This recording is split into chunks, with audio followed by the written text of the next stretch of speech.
পাপে সাইলা, আবার সেই অন্ধকারাচ্ছন্ন পৃথিবী আবার তৈরি হয়েছে। সবার কিসমত ঢেকেছে আধার, ভরে গেছে পাপে নেমেছে জুলমাত। কোরআন হাদিস সব ছেড়েছি আমরা, কোরআন হাদিস সব ছেড়েছি আমরা, কি করে পাবো খোদারি রহমত। সবার কিসমত ঢেকেছে আধার, ভরে গেছে পাপে নেমেছে জুলমাত। লা ইলাহা, জোরে জোরে লা ইলাহা। বাইরে এসে বসো, বসো।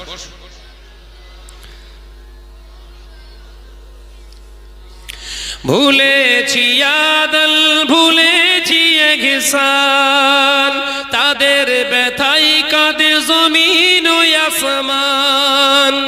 ভুলেছি আদল, ভুলেছি ইহসান, তাদের ব্যথাই কাঁদে জমিন ও আসমান।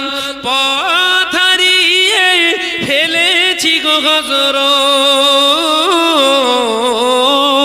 পথ হারিয়ে ফেলেছি গো হযরত, কি করে পাবো তোমারি শাফায়াত। সবার কিসমত ঢেকেছে আধার, ভরে গেছে পাপে নেমেছে জুলমাত। কোরআন হাদিস সব ছেড়েছি আমরা, কোরআন হাদিস সব ছেড়েছি আমরা, কি করে পাবো খোদারি রহমত। সবার কিসমত ঢেকেছে আধার, ভরে গেছে পাপে নেমেছে জুলমাত। লা ইলাহা ইল্লাল্লাহ,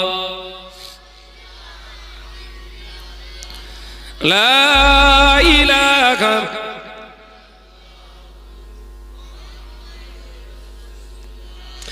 মেনে চলি যদি খোদার বিধান, আছে বেইজ্জত বাড়িবে সম্মান। জোরে হবে না, চিল্লে হবে না। পৃথিবীর নেতা মন্ত্রী তোমাকে সম্মান দেবে না, তোমার ইউজ করবে, ব্যবহার করবে। কথা ঠিক না ভুল? জোরে বলে। পৃথিবীর মানুষগুলো তোমাকে ব্যবহার করবে, আল্লাহর বিধান মেনে চলো, আল্লাহ তোমায় ব্যবহার করবে না, তোমায় সম্মান ইজ্জত দান করবে। জোরে বলুন, জোরে বলবেন না। মেনে চলি যদি খোদার বিধান, আসিবে ইজ্জত বাড়িবে সম্মান। ঝরিবে রহমত মিলিবে নাজাত, মিলিবে রহমত, ঝরিবে রহমত মিলিবে নাজাত। তাহলে পাবো খোদার ওই জান্নাত। জোরে হবে না, নারায়ে তাকবীর, নারায়ে তাকবীর। সবার কিসমত ঢেকেছে আধার, ভরে গেছে পাপে নেমেছে জুলমাত। সবার কিসমত ঢেকেছে আধার, ভরে গেছে পাপে নেমেছে জুলমাত। কোরআন হাদিস সব ছেড়েছি আমরা, কোরআন হাদিস সব ছেড়েছি আমরা, কি করে পাবো খোদারি রহমত। সবার কিসমত ঢেকেছে আধার, ভরে গেছে পাপে নেমেছে জুলমাত। লা ইলাহা ইল্লাল্লাহ। মাশাআল্লাহ, মাশাআল্লাহ।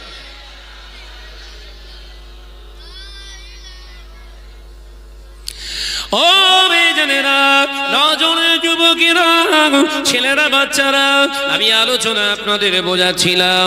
আল্লাহ নবী পাক জবানে জানিয়ে দিলেন, আর রাজুলুল্লাহ ইয়াদখুলুল জান্নাহ কত্তা, দোগলা চরিত্র, দুচরিতার মুসলমান জান্নাতে যাবে না, নবীর শাফায়াতও পাবে না। এ নজনেরা, শুধু নামাজটাই তোমার জন্য শেষ কথা নয়, শুধু দাড়ি রাখাটা তোমার জন্য শেষ কথা নয়। জেনে রেখে দাও, আমার নবীর আদর্শের ভিতরে একটি গুরুত্বপূর্ণ আদর্শ হলো মিথ্যে কথা পরিহার করা। জোরে বলুন সুবহানাল্লাহ, আরো জোরে বলুন সুবহানাল্লাহ। মিথ্যে কথা জবান থেকে পরিহার করা, ত্যাগ করা। আর আমরা বলো বাবা, বলো। নেতা সাজার জন্য বলছি, হ্যান কারেঙ্গা ত্যান কারেঙ্গা, তো লাঠি কান্দার মুগুর বানেঙ্গা, এ কথা বলছে। এত আশ্বাস দাও কেন মানুষকে? আমি এই করব, সেই করব, আমাকে তোরা লিয়া এই করব। তুমি তো জানো না বাবা, তোমার হায়াত কতদিন। এই কথা বলছেন না কেন? স্বরাষ্ট্রমন্ত্রী সুষমা স্বরাজ মারা গেল, অর্থমন্ত্রী অরুণ জেটলি চলে গেল। আশ্বাস দিয়েছিল তো মানুষকে, কোথায় গেল তারা? আগুনি ভস্ম করে ফেলেছে। তুমি তো মুসলমান, তুমি তো মুসলমানের বাচ্চা, তুমি মানুষকে আশ্বাস দিচ্ছ কেন? মানুষকে কেন আশা দিয়ে রেখেছো? তুমি তো আল্লাহর উপরে বিশ্বাস এনেছো।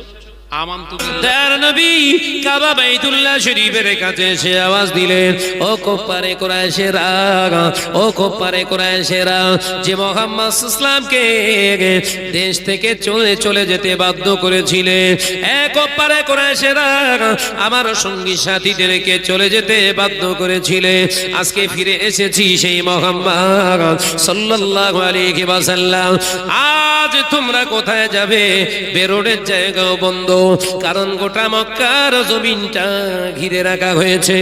এ নজনেরা, আবু সুফিয়ান, হিন্দা, এরা সকলে দরওয়াজা বন্ধ করে থরথর করে কাঁপছে। বাঁচার উপায় নাই, বাঁচার উপায় নাই, বাঁচার উপায় নাই, বাঁচার উপায় নাই।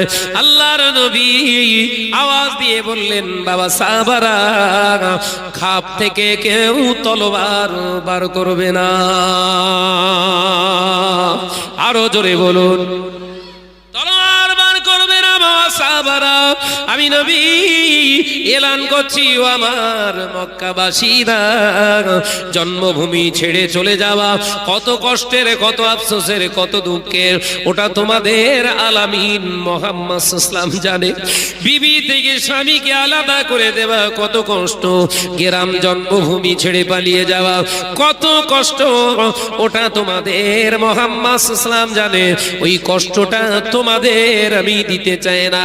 আমি নবী তোমাদেরকে জানিয়ে দিলাম, মক্কার জমিনে যে যার ঘরে যে যে অবস্থায় আছো, নিশ্চিন্তে নির্ভয়ে মক্কাতেই তোমরা অবস্থান করো।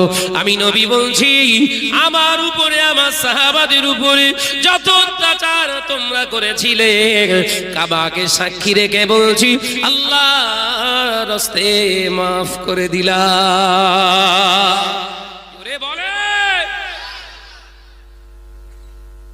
আবু সুফিয়ানের ঘরের দরওয়াজার কাছে যাওয়া লাগলো না, হিন্দার ঘরের দরওয়াজার কাছে যাওয়া লাগলো না। ঘরের সিটকিনি খুলে আবু সুফিয়ান এখন রাদিয়াল্লাহু তাআলা আনহু বলতে হয়, বাবা গুটি গুটি পায়ে তলোয়ার খাপ বন্ধ করা নবীর কদমে সে দাঁড়িয়ে যায়।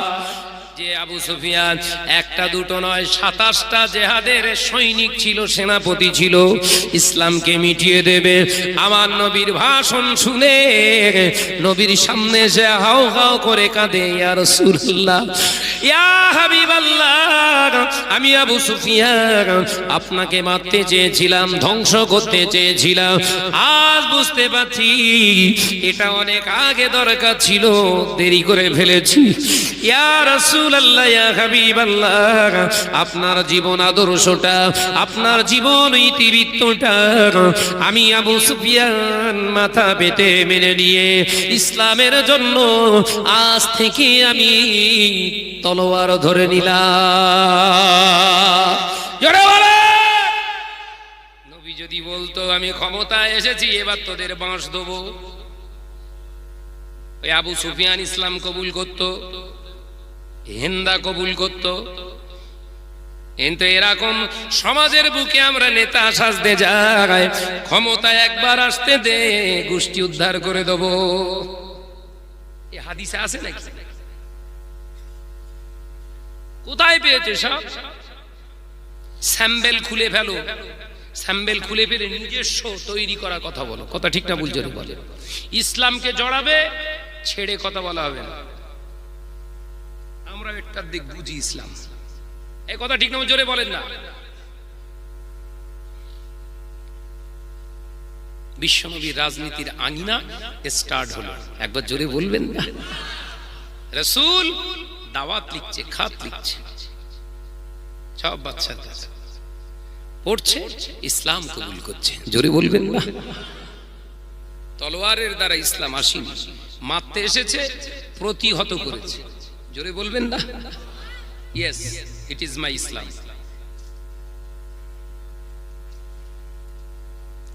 ইসলাম আগ বাড়িয়ে কোনো জায়গায় আঘাত করে না, আঘাত করতে আসলে প্রতিহত করে। এটাই হচ্ছে ইসলাম। একবার জোরে বলেন না? যুবকেরা, ছেলেরা, বাচ্চারা, পর্দা নিশিনা মা বোনেরা, আমি যে কথা আলোচনা করছিলাম তাহলে ঘরের ছেলেরা ভালো করে বুঝে নেন, ঘরের মহিলারা ভালো করে বুঝে নেন। তাহলে একটা ঘরের মেয়েটা, একটা ঘরের ছেলেটা জীবন আদর্শ কিভাবে কার দেখে শিখবে? আল্লাহ নবী জানিয়ে দিয়ে গেলেন, মানা আহাব্বা সুন্নতি ফাকাদ আহাব্বানি, যে আমার সুন্নতকে মহব্বত করে ভালোবাসে, ফাকাদ আহাব্বানি, সে আমাকে ভালোবাসেছে। ওমান আহাব্বানি, আর আমাকে যে মহব্বত করলো, ভালোবাসলো, কানা মাই ফিল জান্নাহ, আমি নবী কথা দিলাম সে আমারই সঙ্গে জান্নাতে যাবে। এ দুনিয়ার নজনেরা, যুবকেরা, পৃথিবীর জমিনেতে এছাড়া যদি কেউ আদর্শ দিয়ে আপনাকে জান্নাতি বানাতে চায়, ধোকা ধোকা ধোকা ধোকা ধোকা। আমার নবী ছাড়া পৃথিবীর জমিনে কারোর আদর্শে আদর্শিত হয়ে জান্নাতি হওয়া যায় না। মুজাদ্দেদে জামান বলেছিলেন, ও আমার ভক্ত মুরিদানেরা, আমার নবীকে মহব্বত যারা করে, আমি আবু বকরকে সে মহব্বত করে। যে ব্যক্তিটা আল্লাহর 5 ওয়াক্ত নামাজ আদায় করে, যে ব্যক্তিটা মুখে দাড়ি রাখে, যে ব্যক্তিটা সুদ হারাম জিনিস থেকে নিজের জবানকে পরশ করে রাখে, আমি আবু বকর বলছি কিয়ামতের দিন একই ঝান্ডার নিচে আল্লাহ দাঁড় করাবে। আদর্শ পড়ো, অনুধাবন করো, অ্যানালাইসিস করো, দরকার আছে।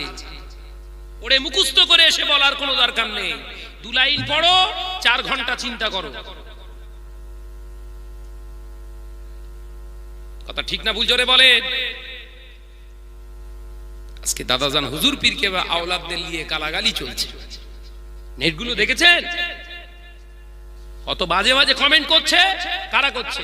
গায়ের কম অমুসলিমরা না, ঘরের আগাছা কুগাছা।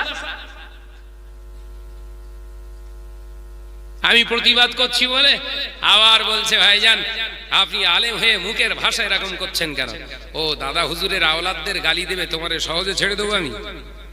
ওইরকম ভক্ত আমি না, তোমার গলার উপরে পা দিয়ে দাঁড়াবো আমি। ভুল বলে ফেললাম নাকি? আমার দাদা হুজুর পীর কেবলা হলো একটা বট গাছ, শেকড় কাটছো? চাচাজান হুজুর কেবলার রয়েছে, চাচাজান হুজুর কেবলার হাতে আছে না নাই? মুজাদ্দেদে জামানের হাতে হাত দিয়ে বায়াত গ্রহণ করা 3 জন ব্যক্তি ছিলেন। আওলাদদের 3 জন ব্যক্তি, 3টে আওলাদ ছিলেন।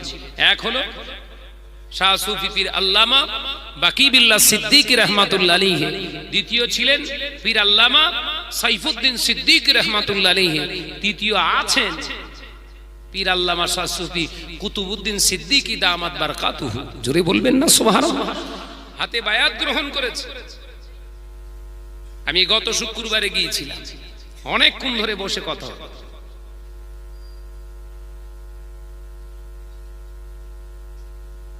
তাল মিস্ত্রি কিনছো বয়োজ্যেষ্ঠ ছেড়ে দিয়ে,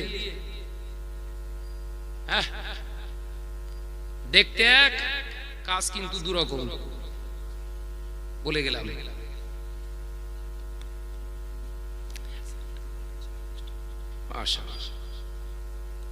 আমার কথাটা মাথায় ঢুকছে তো রে বাবা? অসুবিধা হচ্ছে নাকি? আমি কাউকে ইন্ডিকেট করে কথাটা বলিনি, যেটা হাকিকাত করা। কেউ আমার শত্রু নয়, আপনারা আমার শত্রু নন। আমাকে যদি শত্রু ভাবেন ভাবতে পারেন, কিন্তু আমি আপনাদের শত্রু ভাববো না।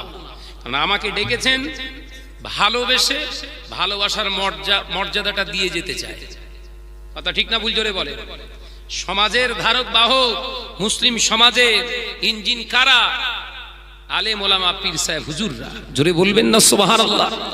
সেখানে যদি তার কাটা হয়, আমরা যদি তার কাটা হই, বগিয়া চলবে তো? খানে খারাপে যাবে। ও নজরে যুবকেরা, ছেলেরা, বাচ্চারা, পর্দা নিশিনা মা বোনেরা, কানে খুলে শুনে কি দিক। আল্লাহ নবী বলেছিলেন মুসলমান ধনী হয়ে যাবে, আমার ইসলামটা গরিব হয়ে যাবে। ভুলে গেছেন? ভুলে গেছেন? নজনেরা, যুবকেরা, ছেলেরা, বাচ্চারা, আমার নবী পাক জবানে জানিয়ে দিয়ে গেলেন মুসলমান ধনী হয়ে যাবে, আমার ইসলামটা গরিব হয়ে যাবে। আমার সাহাবারা, আমি রাসূলুল্লাহ জানিয়ে দিয়ে গেলাম মসজিদগুলো হবে অতি শান শওকতের, বিরাট বড় বড় ইমারত তৈরি করা হবে মসজিদকে। মসজিদের মিনারগুলো হবে উঁচু উঁচু উঁচু মিনারের, আবার উঁচু মিনারের মাথা থেকে আজানের ধ্বনি মুসলমানের কানে কানে কানে কানে পৌঁছাবে। আজানের জবাব দেয়া মুসলমান খুঁজে পাওয়া যাবে না। পাওয়া যায়? এখানে যারা বসে আছেন বাবাজিরা, আজান শুনতে পান তো? জোরে বলেন না। আজানের জবাব দেন? এর বিরুদ্ধে আন্দোলন নেই। সুদ ভর্তি হয়ে যাচ্ছে, এর বিরুদ্ধে আন্দোলন নেই। চাকরি পাচ্ছে না, কলকে ছিঁড়ে যাচ্ছে। তো চাকরি আগে না ঈমান আগে? এই মাথায় ঢুকছে না বলছে। চাকরি আগে না ঈমান আগে? ঈমান যদি থাকে তোর মূল্য আছে। চাকরি থেকে ঈমান যদি তোর গন্ডগোল হয়, কুকুরের মতো দাঁড়িয়ে দাঁড়িয়ে পেচ্ছাপ ফিরবি, তোর এক পয়সা দাম নেই। কথা ঠিক না ভুল? জোরে বলে। এই জোরে বলে।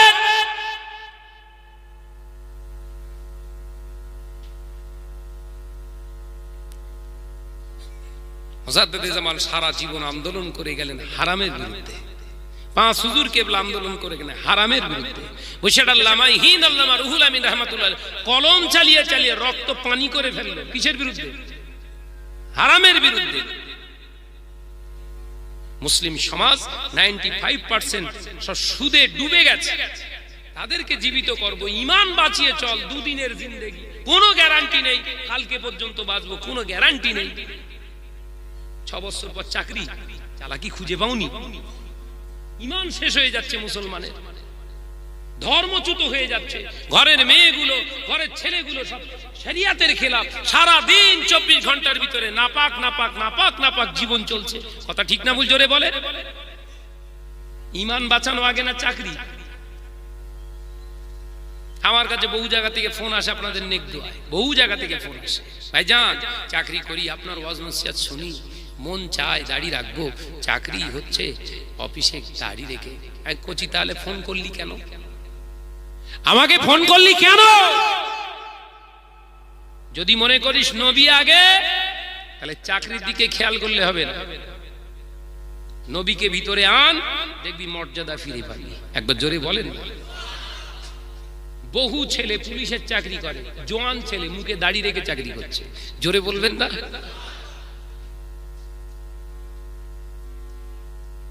আগে ঈমান, তারপরে যাও খাওয়া দাওয়া।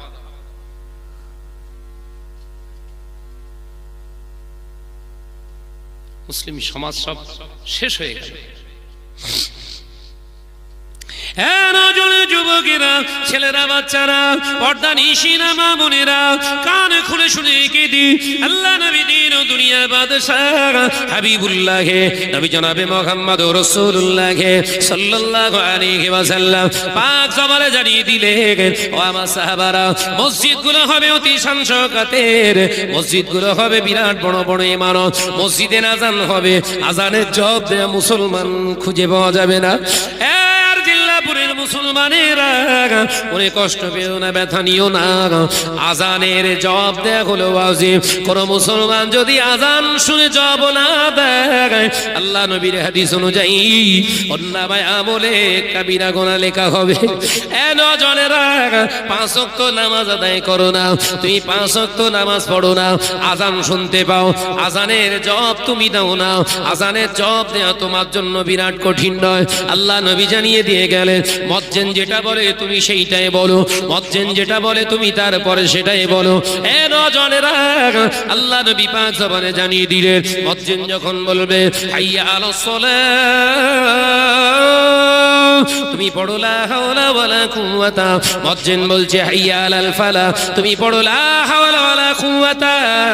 মুয়াজ্জিন যদি বলে, আপনার মুয়াজ্জিন যদি বলে আল্লাহু আকবার, আল্লাহু আকবার, তুমি পড়ো আল্লাহু আকবার, আল্লাহু আকবার। মুয়াজ্জিন যদি